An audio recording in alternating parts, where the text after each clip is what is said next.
So often when you feel off about things, you'll probably go and see your doctor, your local GP, and they will most likely run some tests. Tests like blood pressures, your heart rate, maybe even some urine, blood tests. Now, I'm not a medical expert in that field by no means, so I'm not sure what exactly they're checking for. But what I do know is that certain people test certain things, or certain doctors test certain things, and also not test certain things. Now let me explain what that means, as I can imagine that this sounds a bit vague. So what doctors test may differ from, well, for example, where you live, maybe which state or country or even continent. And when it comes to, when I got my blood work done, I'll give an example. When I got my blood work done with my doctor, when I got it tested, I remember my best friend, who's a trained nurse, but she lives in a different country to where I live from. She told me to ask the doctor to test specifically my cortisol levels, because with the complaints I had, she thought it was a good idea to have these levels checked out. But my doctor in the country that I live in told me that that is not something that they test when testing blood work with the medical complaints that I came in with. So if I wanted to have these levels tested, then I would have to go to a private clinic. In my case, it was an orthomolecular centre. God, I can't find the word there. And to have it done privately, and I would have to pay for it myself. So it wasn't within my medical insurance to have this orthomolecular test done, unless I paid for it myself. So I decided to do both. The doctor's blood work came back normal, which at the time I was very surprised about, because I was going through so much stress that, surely something would show up in my blood. But of course they didn't test these specific levels that may have shown up with the symptoms that I was experiencing. So the only way for me to find out was to get it done privately and pay towards it myself. And at least then I would get to choose what they would test. So I got myself informed what levels should I have tested, etc., etc. Put down the money for it, and I must say, it was very, very interesting to get these results back and to see the outcome. And what I discovered there, it made much more sense with the complaints that the issues that I was going through. At almost all levels that they tested, like things like hormones, neurotransmitters, stress parameters, oxytocin, fungus, all sorts of stuff, whole scala of what they called a vitality score. And, unsurprisingly, they were completely out of balance. Some were up sky high, some were down, almost nothing was in the middle where it was supposed to be. They were all over the place. So one of the things that didn't surprise me at all was that, as to be expected, my hormones, amongst others, were playing games with me.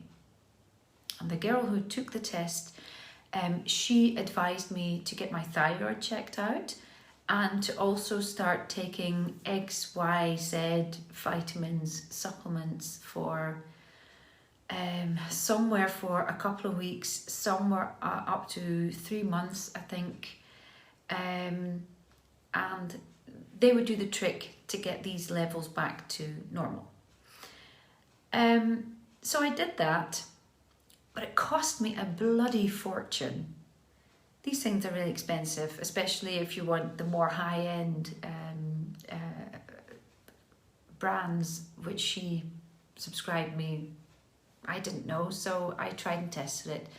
And up to this day, to be honest, I think some things may have worked. Like for me, the seed cycling really worked to ease my sore boobs around my period, and also to regulate my period.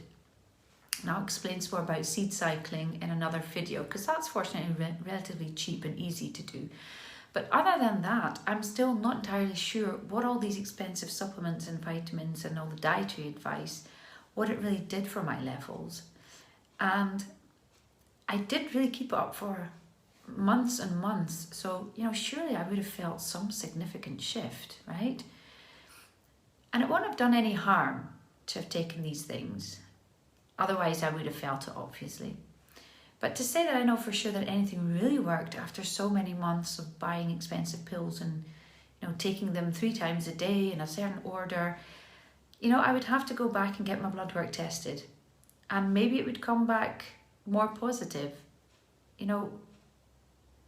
but I didn't feel the shift that I was hoping for.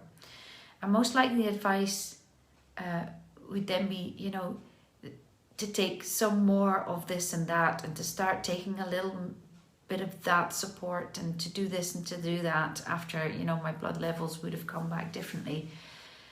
I was just fed up with it, because I would have had to try and test it another 3 months of other supplements and pills and what have you. I just wasn't seeing any shift. So I don't want to make this story about me. Gone on for too long already, but I'm definitely not saying that it's a waste of time and money to try something for your health. But I would recommend something else. What I discovered and really want to share with you is that, this didn't work for me, which doesn't say it wouldn't work for you, but it didn't work for me. And definitely not within the time frame that I wanted it to work. Because when you're feeling shit about yourself, when your mental health is declining, you want it to go back up and not to have to wait and wake up every morning and think, when is this going to work? So I decided to stop doing this, to stop taking all these pills and supplements and foods, and to find something that would work quicker for me. And for me, what actually worked straight away was to get myself unstuck from certain ways of thinking. I discovered that I was really stuck in ways of thinking, and I had been for such a long time that I genuinely didn't know it. I really thought that my thought patterns were logical and made sense. I didn't realise that my thoughts were actually keeping me in a very low mood. And it wasn't too little of this or that in my blood. It wasn't my oxytocin levels or my cortisol or my XYZ, what else is there. And once I had started to sort out my thoughts, and it became sort of a snowball effect of positive thinking, and that resulted in stress relief and better quality of sleep, a lot less worrying, a lot shorter moments of being worried about something, feeling more positive about lots of things in my life. And I'm guessing that will now also show in my blood work, was I to get it tested again today. What it really is cause and effect. The cause being my healthier way of thinking affecting levels in my blood. Certain levels of cortisol being all over the place, that will definitely not have helped my mental health state at the time. But getting them sorted out without first looking at the emotions that cause them, by getting them sorted out by taking different food and supplements and vitamins and whatnot, but not actually looking into the emotions that cause them to become unbalanced in the first place, that was, for me again, in my case, it was the wrong way around. So dealing with what is keeping you stuck on an emotional level should be considered as a first step towards overall health, once, of course, you have exhausted logic. And by exhausting logic, I mean that you've excluded any medical health issues via specialist first. And if nothing comes back irregular from all those tests that you've done, like the story I just told you, but you are still feeling crap and your mental health is causing you grief, then my advice would certainly be to get some help to look into your thought patterns, before stuffing your body full of vitamins and pills. They won't do you any harm, most likely. And they can definitely also assist you in feeling better. I'm not saying that they won't, but I think it's best to change the basis where it's coming from, and that's to change your unhealthy habits of thinking. And then, of course, you could always use vitamins to assist you in getting back up there. So if you feel the need to balance out your health with vitamins and supplements and dietary advice, and more power to you. It's an absolutely great idea. The healthier, the better. Just think you should start at the basis of where did the decline start, and most likely that was with your thought patterns. So, in a way, my doctor, she wasn't wrong in not testing the levels of cortisol in my blood, but I just wished that she had given me more sound advice around the rest of it. And for me, it was quite a journey, to get where I am today. And it has definitely inspired me to do what I do today and to really start to dig in to the unconscious layer of the mind, the ones that are keeping you stuck in certain thinking loops that you can't seem to get yourself unstuck from. So in the end, it's a good thing that I went on that whole discovery. And it's not a process that requires you to relive all your past traumas like many people tend to think. And also that tends to scare them away from it. And it certainly doesn't take months of therapy or taking lots of expensive pills and vitamins and supplement and to change your whole diet. Very often just 1 or 2 sessions can do the trick to start different thinking, and it doesn't require any needles and no blood, which for many of us is a big plus. It's all a matter of being stuck in certain thought loops. You, at one point in your life, made conclusions about certain things at a certain point, and now your thoughts are stuck, and they're stuck in an unhappy place where they may have helped you at one point in your life. They're now not helping anymore. They're not constructive anymore. They're keeping you stuck. And your mental health is being negatively affected by it. Again, cause and effect. If you're finding yourself staring at the ceiling every night, but your doctor can't find any medical indication for it, then the logical thing to do is to sort out the thought patterns that are keeping you awake.